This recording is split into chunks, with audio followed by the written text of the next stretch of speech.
Hey Michelle, hope you're doing well. So for my disability simulation, I chose to wear my sister's ACL brace that pretty much is a big fancy one that locks. And you can adjust the degrees that you are able to bend your knee. I chose to do it right after that she got surgery, so I ended up having it locked the entire time straight. I wasn't able to bend my knee at all during this. So it was on my right knee, obviously. I chose to do my dominant knee. So one of the questions that I chose was, what did you learn from this experience and how will it help you be a better clinician? So I learned that even young and healthy clients, they can even be impacted by something like this. With the brace itself, I felt a lot of strain on my left leg whenever I was walking. I had to sleep in the thing, and that really was hard for me to sleep because I sleep in a running position, and I was unable to really do that in a comfortable way with the brace on. So ultimately, it affects my sleeping schedule and pattern, which made me fatigued and a little cranky. And so just keeping that in mind, that there's other things that might be affecting, like the brace was affecting my sleep, and you don't usually pair those things together. So just knowing that if your client comes in and they're a little fatigued, making sure, well, are you sleeping okay with your brace? Like, is there something else that we can do? And then another thing was, like I said, I would fatigue really easily. I went on a 45-minute hike with one of my best friends, and I chose to wear the brace the entire time. It's not really recommended that you do a lot of exercise in it, but it was a really nice day out, and I kind of walked a little further than I wanted to. But I ended up having to stop because it hurt a lot. My left leg just was really feeling the burn from me having to like swing out my leg constantly and get over the roots and everything in the trails. So I think overall, like, helping me as a clinician, it just helps me put myself in my client's shoes, like, quite literally, to see what they're going through. Psychosocial aspects of the assignment. So obviously I got to do this assignment at home with my family. I am fortunately really, really close with my family. So my brother and sister pretty much helps me with everything. My brother is 6 foot, like over 6 foot tall. So in my house, we have really high cabinets, things that are just way high up, and it's very typical for us to use like one of our stools or chairs to get on top of the refrigerator or get to our high cabinets and stuff.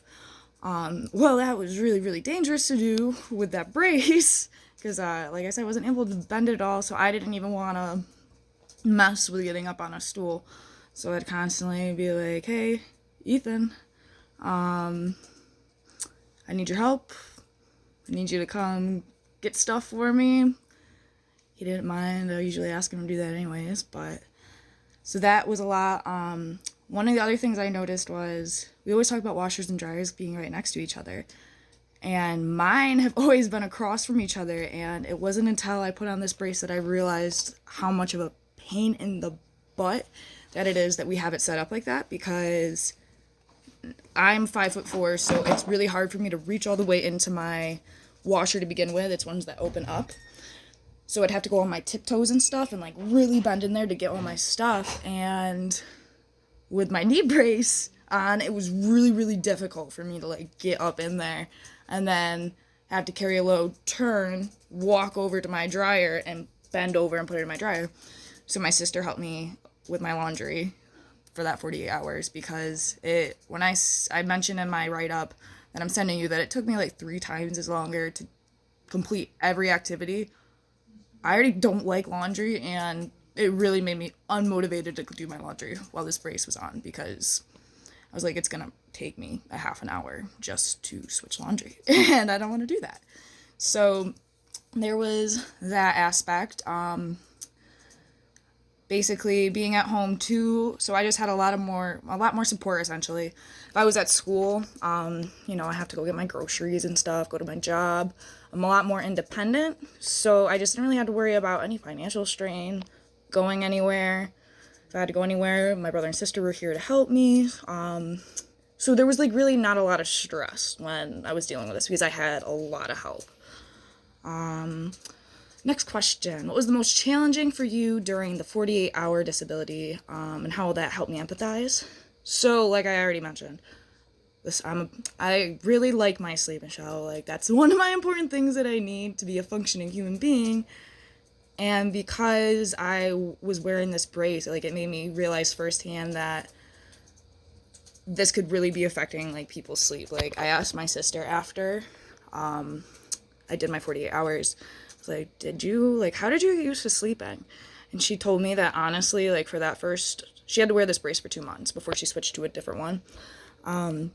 She said that she just was not sleeping, and that's why she was tired all the time, and, like, she'd take naps a lot. But that made sense. We all thought that she was, we messed with her. We all thought that she was just being lazy and not doing anything, but it's because the girl was tired. Like, and I see why.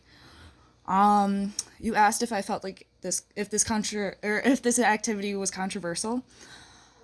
Yeah, I mean, I think you know that it is. We talked about it, but luckily, the reason I think it is controversial is because people outside our major, just random Joe Schmo, like in Penn, if they see, some of the conditions that we had, with the goggles or just some of the more far out ones, I can understand why people would look a little weird at that. Another thing is you're letting us as students, like, you're trusting us with this responsibility to go out to the community with this equipment, with our conditions, and to act appropriately and respectfully. Luckily, we have a really good division and really good students in our major, so it's not like much of a concern, but there's always that chance that someone could do or say something that's offensive, and so there's just always that risk, especially being affiliated with, like, the OT major and division with QCUB. So explain with examples how you're able to identify and implement solutions to challenges. Like I mentioned before, everything was 3 times as longer. So I always stopped and thought about what I was doing. Walking up steps, I had to do that a lot because obviously I'm used to stepping left, right. Well, I would have to, swing my right foot out, step, go down. It took me so long to do that. So just stopping and thinking was really big. Going to the bathroom with that thing on, not fun. My leg would stick straight out, and it came almost all the way up. It comes up, very close to my hips.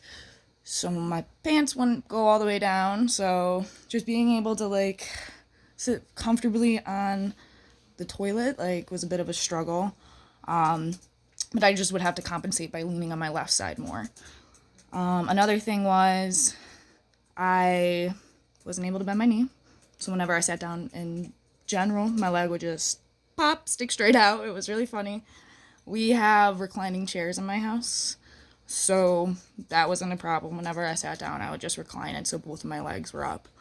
I also have a small white ottoman in my bedroom. I have a saucer chair where I have, like, a little desk and table and stuff where I do my homework and schoolwork. Again, leg would pop out, so I ended up getting a white ottoman that I had from school, brought it home, so I was able to complete this assignment. And then the other thing was I wasn't able to drive. Like I mentioned before, my friend picked me up, but that's because I called her and I said, listen, dude, I'm doing this assignment, not able to drive, can you help me out with this? And she said, sure, so there was a way around that, but again, I had that support. Excuse me. Okay. So for my meal, I decided to make stuffed shells. Stuffed shells, it's one of my favorite things to make at college. I made it for my siblings when they come up. They really love it. I haven't been able to make it for my family, like my parents yet. So I thought that this would be a perfect time to kind of show them I can cook. So my brother and sister, they took me to the store. Again, I can't drive. Helped me get some stuff. They pushed the cart. And I needed shells, ricotta, mozzarella, spinach, big loaf of bread. During the cooking process, my siblings they wanted to help me because I'm lucky. So my brother took care of the garlic bread, and my sister, she just helped me with scooping ricotta in the shells. Everything was pretty much straightforward with this cooking. I have very high oven. not oven, sorry, a high stove. I have a high top table in my kitchen too, so like that was my prep table. I was able to very easily just put my support on that while I was doing stuff. The one thing that I did need help with cooking was I have a double oven, so we had the loaf of bread in the upper one in our smaller oven, and then lower to the ground we have a bigger oven. Because I'm not able to bend, I wasn't able to I didn't feel safe bending over and putting it in there without breaking something or myself. So I had my sister put that in there and take it out when it was done. You're going to see that there's not a picture of the finished product, but that's because my family, they're scavengers, and by the time I went to take a picture, it was just not going to be pretty, so didn't do that. But overall, there wasn't really much of a difference for me, I felt personally, when I had the brace on when I was cooking. Again, it might have been different if I didn't have the supports and everything, but the one thing I would say, if my brother wasn't there, I would have needed a reacher for sure in order to get some of that high stuff, but not like one of the flimsy ones. I'd probably need more of like a heavy duty one for some of the heavier stuff. Your group was provided a theory to apply. The theory I was given was PEOP. We all know that's person, environment, occupation, participation. Prime example with that is I have a mirror with lights in it, and my dad installed a light, but it's a plug-in light where I have to bend over and constantly unplug it and plug it in to make it light up. Well, I wanted him to change it for a while, and with this disability, I really was complaining a lot, oh, it's such a pain in the butt to have to do that. So we ended up getting new lights and everything, and now it's one of those dimmers that's literally, it's up here on me. So I don't even have to bend over everything. It's already plugged in. All I have to do is and it's on. So thanks for this assignment, because you got me a new mirror light. Thanks, Michelle. The one that I compared it to was biomechanical, because my sister, she let me in on her precautions, so she obviously wasn't able to bend her knee, and she wasn't supposed to fully bear any weight on her right leg at all, so I followed that, and then she also taught me some of the exercises and everything that I needed to do. So I mean, I felt like it was just more focused on the condition itself rather than the person and their participation. With biomechanical, we're focused on the protocol being followed rather than are they able to participate in what they want to do. Okay, last thing. What would make this assignment even better? I think it would be more fun to make it mandatory for everyone in the same week with doing disabilities, make them get together for a little mixer party and the OT kitchen, and have them do party games, you know what I mean, to the best of their ability.